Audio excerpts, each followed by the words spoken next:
Bonsoir mesdames et messieurs et bienvenue dans cette édition d'information de l'ORTC Antenne de Mouili. Voici nos principaux titres. Pour joindre les deux bouts, plusieurs jeunes moéliens se sont lancés dans les activités génératrices de revenus, notamment dans la restauration. L'état du lycée de Nimachoua ne facilite pas les élèves, tout comme les enseignants. Les détails à suivre dans ce journal. Les matchs comptant pour la Coupe de Comores au niveau de Mouili continuent de se jouer au stade El Hadj Ahmed Mator de Fomboni et cela à huis clos. Voilà pour les titres et bienvenue à toutes et à tous. L'arrêt de cours de 3 mois suite à la deuxième vague du Covid-19 au niveau de l'île a entraîné une fuite de nouveau des élèves. Une situation inquiétante pour les responsables des établissements scolaires, surtout pour les examens nationaux qui rapprochent à grands pas. Zaria Matkassim et Chan Mohamed Elami.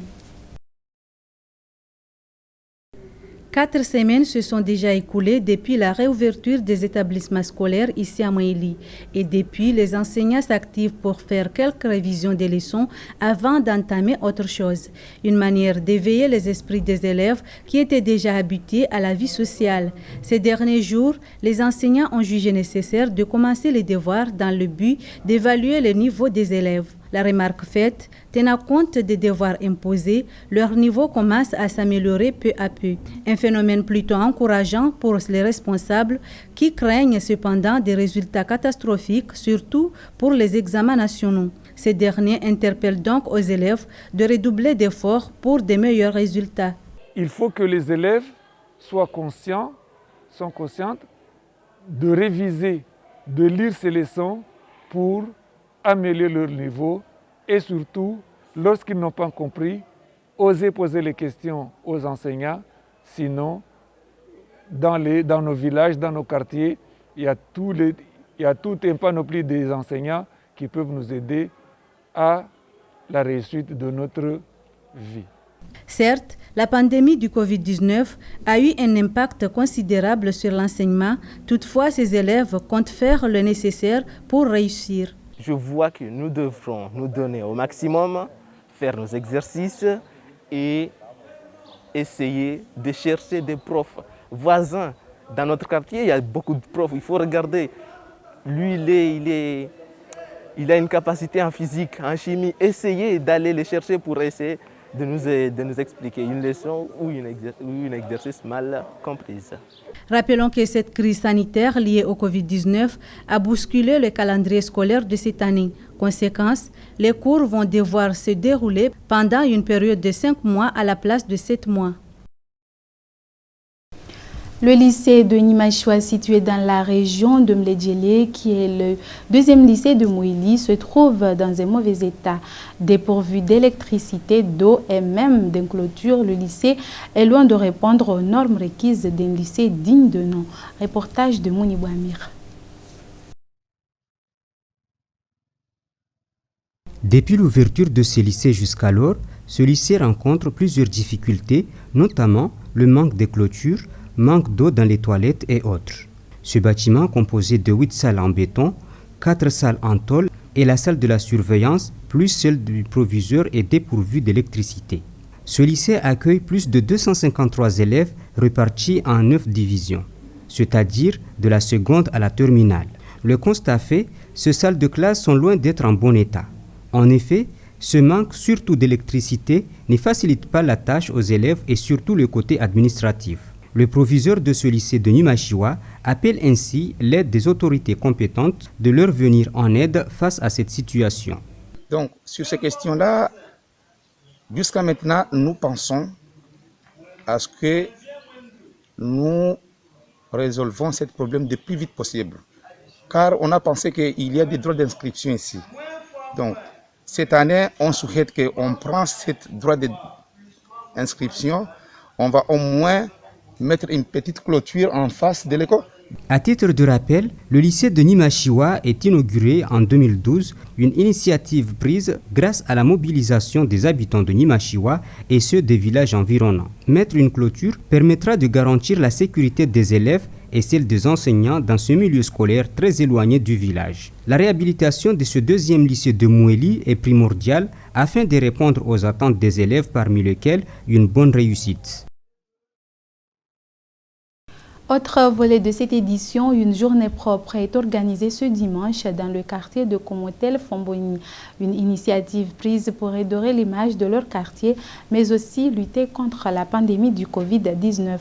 Reportage de Soarianti Bouramadi et Berka Kassim Haïtra. Pour redorer l'image de leur quartier, les habitants du quartier de Komotel ont procédé à une journée propre. Une journée qui a mobilisé ses volontaires, hommes, femmes et jeunes de toutes catégories d'âge confondus, venus contribuer au ramassage de déchets. En effet, ces derniers travaillent sans relâche pour mettre la propreté en se débarrassant de toutes sortes d'ordures jetées dans les rues et coins de ce quartier. Une initiative prise également pour lutter contre la propagation du Covid-19 qui sévit toujours dans les îles Comores. Parmi les initiatives que nous avons parlé de travailler tous les dimanches, mettre la propriété sur les quartiers. Enlever les ordures, enlever toutes les saletés qui sont dans les quartiers. Heureusement que nous avons eu la chance d'avoir une route exemplaire, une route de double sens qui n'a jamais été à Moélie. C'est la première fois que nous, comme hôtel, que nous avons bénéficié de cette route. Donc c'est déjà exemplaire. Donc nous voulons aussi contribuer, tous les quartiers voulaient aussi contribuer sur cette nouvelle astuce. Renforcer l'hygiène dans les différents quartiers de l'île est nécessaire pour protéger la population contre la pandémie du Covid-19. La remarque faite, ces volontaires manquent de moyens efficaces pour mener à bien leur mission. Encourager ce genre d'initiative serait par conséquent nécessaire pour ensemble éradiquer ce fléau du coronavirus. Bandi fait partie des jeunes Moéliens qui se battent jour et nuit pour subvenir à ses besoins. Après avoir créé un restaurant apprécié par la majorité des Moéliens, Bandi a construit une passion pour accueillir les nationaux et étrangers qui séjournent dans l'île. Une passion qui a recours aux conditions nécessaires pour passer un bon séjour sur l'île de Djoumbé Fatima. Reportage de Husseini Abdellah et Tchan Mohamed Elami. Doté d'une richesse inestimable en matière touristique, Moélie héberge en soi de belles plages au sable fin qui suscitent les envies des visiteurs. Grâce à sa gastronomie exotique, Moélie offre à ses innombrables visiteurs nationaux et internationaux un panorama unique aux Comores. Étant donné que c'est une île paradisiaque, plusieurs personnes s'investissent dans le tourisme à travers la construction des coins idéaux à passer un agréable séjour. C'est le cas de cette pension paradisiaque du jeune dénommé Abdelrazak Bakar Mzé alias Bandi, qui se trouve au milieu de la ville de Fomboni, dans le quartier de Mousdalifa. Un endroit très calme et qui offre une vie incroyable.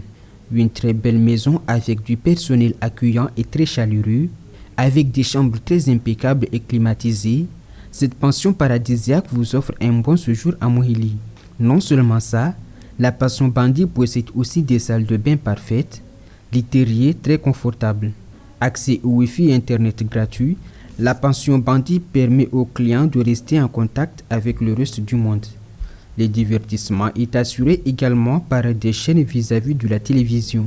Pour couronner le tout, le petit déjeuner gratuit leur est offert.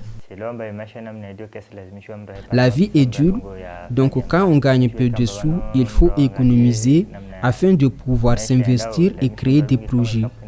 C'est ce que j'ai fait pour arriver là où je suis. Les visiteurs apprécient également cette pension et sont satisfaits de la qualité du service offert dans cette pension. Les plats servis dans ce restaurant sont bénéfiques pour la santé car ici les aliments sont grillés. À noter que ce jeune commis sous le nom de Bandi est propriétaire de ce restaurant. Ceux qui ont déjà goûté à ces plats sont restés amoureux grâce au menu proposé à base de produits locaux très appétissants. Des poissons coralliens grillés avec du piment au citron. C'est d'ailleurs la spécialité du restaurant Bandi. L'initiative prise par ces jeunes est un exemple à prendre par la jeunesse moélienne pour réduire la pauvreté et s'autosuffire financièrement. À l'instar des autres îles sœurs, l'île de Djoumbé Fatima préserve l'authenticité de sa culture, en particulier lors des événements traditionnels tels que le mariage et autres. Raison pour laquelle des jeunes moéliens se sont lancés dans le domaine pour joindre les deux bouts, mais surtout valoriser leur culture et tradition. Reportage de Zoubédan Djilan et Tchan Mohamed Elamine, commenté par Nayam Saïdomar. La mise en beauté traditionnelle de la femme mohélienne, c'est toute une procédure à respecter. Que ce soit pour une mariée ou autre, le choix des bijoux, la présence du jasmin, de la tenue sont donc indispensables. Comme vous pouvez le constater, différents accessoires sont choisis de prime abord pendant que ce jeune professionnel applique le henné. D'autres personnes l'aident avec le jasmin. À travers la préparation, chaque étape est respectée afin d'embellir la mariée. D'abord l'épilage, ensuite la coiffure dont celle-ci est généralement faite aux mariés ainsi qu'aux femmes qui vont prendre part dans le Goumala Malida, une danse traditionnelle typiquement mohélienne. Au fur et à mesure, la beauté s'aperçoit à travers le maquillage. Lors de tels événements, la femme mohélienne est mise en valeur, en particulier avec l'application du masque de beauté, communément appelé combat. Ce qui m'a vraiment marqué au cours aussi de cette procédure, c'est qu'en tant que jeune homme, il a su garder la tradition, surtout la tradition comorienne et en particulier mohélienne, parce que selon du procédure, surtout avec l'application des henné, mais aussi le msindano, comme on dit en langue nationale, et j'avoue qu'avec ce jeune homme, on valorise tout à fait notre pays, mais aussi particulièrement notre île. À Mohéli, seules les femmes exerçaient ce métier de maquilleur auparavant. Cependant, de nos jours, certains jeunes hommes se sont lancés dans le domaine pour joindre les deux bouts et celui-ci est devenu une passion. J'ai choisi de faire ce métier afin de pouvoir me prendre en charge, mais aussi subvenir aux besoins de ma famille. Que ce soit au maître d'un homme ou d'une femme, seul le résultat compte, témoigne cette mariée. En tant que femme, c'est la première fois que j'assiste ou bien j'ai tout à fait vécu avec ce jeune homme, puisque tout au long du procédure, j'ai été en parfaite confiance avec lui. Et c'est grâce à lui, bien sûr, parce que j'ai senti que ce n'est pas un débutant. C'est quelque chose qu'il a appliqué et réappliqué. Donc du coup, lui, il avait tout à fait confiance en lui. Et ça m'a permis de garder le calme aussi. La valorisation des traditions et mœurs contribue au développement du pays et en particulier de l'île. Raison pour laquelle accompagner les jeunes tels que ce jeune dénommé Elan Rif est un moyen adéquat pour aider la jeunesse au chômage à se prendre en charge.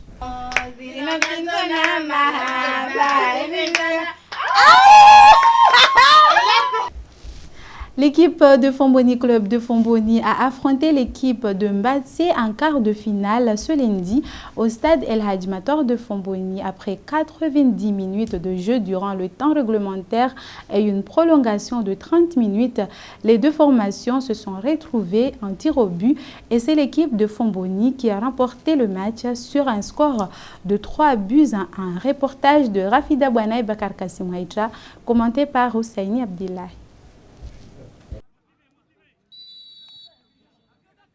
Les quarts de finale comptant pour la Coupe de Comores au niveau du Mohéli se déroulent ici au stade El Hadj de Fomboni. Cette première journée de la quart de finale a mis face à face l'équipe de Fomboni et celle de Mbatsé Club. Ces deux adversaires se sont bousculés mais incapables de faire la différence. Malgré les multiples franches occasions des buts qui se sont créées, aucune équipe n'a réussi à marquer un but. Malgré ce match engagé dans lequel aucune équipe n'a réussi à dominer l'autre, le score reste le même 0-0 pendant les 90 minutes du jeu. Après une prolongation de 30 minutes qui ne change pas la cadence, la décision s'est faite donc dans le pré-fatidique des tirs au but et c'est le club de Fomboni qui s'est distingué en s'imposant par 3 tirs au but à 1. Nous nous sommes préparés physiquement, techniquement et tactiquement. Nous l'avons montré sur le terrain. Malheureusement, nous étions devant quand même Fomboni Club, une très grande équipe. Nous avons tenu pendant les 90, pendant les prolongations. malheureusement, au tir au but, on a raté nos tirs au but et ils ont assuré, ils ont l'expérience, ils en ont montré. Et félicitations pour l'équipe adverse qui est Fomboni Club. Le constat fait par le coach et les supporters, ce match entre Fomboni Club et Mbaté Club reste jusqu'ici l'un des meilleurs matchs qui s'est déroulé dans ce stade pendant la Coupe de Comores. C'est sur cette information que s'achève cette édition de l'ORTC Moélie, mais avant de la boucler, je vous rappelle les titres. Pour rejoindre les deux bouts, plusieurs jeunes moéliens se sont lancés dans des activités génératrices de revenus, notamment dans la restauration. L'état du lycée de Numachua ne facilite pas les élèves, tout comme les enseignants.